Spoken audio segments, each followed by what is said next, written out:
জীৱন যাত্ৰাত আগুৱাই গৈছোঁ, পাইছোঁ কত যন্ত্ৰণা, কত প্ৰতাৰণা, তথাপি হতাশ হোৱা নাই, হতাশ হ'বও বিচৰা নাই।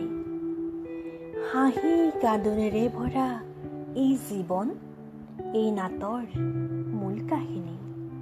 মই, তুমি, আমিবোৰ একো একোজন জীৱন্ত ভাৱৰীয়া।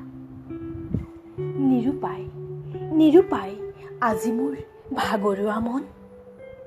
চাৰিওফালে কেৱল প্ৰতাৰণাৰ কেন্দ্ৰবিন্দু হৈ পৰিছোঁ মই।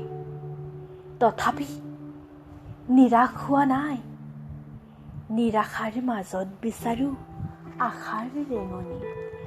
আন্ধাৰৰ মাজত বিচাৰি ফুৰোঁ পোহৰৰ ৰেঙনি। জোনাকীৰ পাছে পাছে যাওঁ, যেন দেখা পাম পোহৰৰ পথ, য'ত মই কেতিয়াও কাৰোৰে দুখৰ কাৰণ হৈ নপৰোঁ। মাথো বিচাৰোঁ মই নিৰাশাৰ মাজত আশাৰ ৰেঙনি।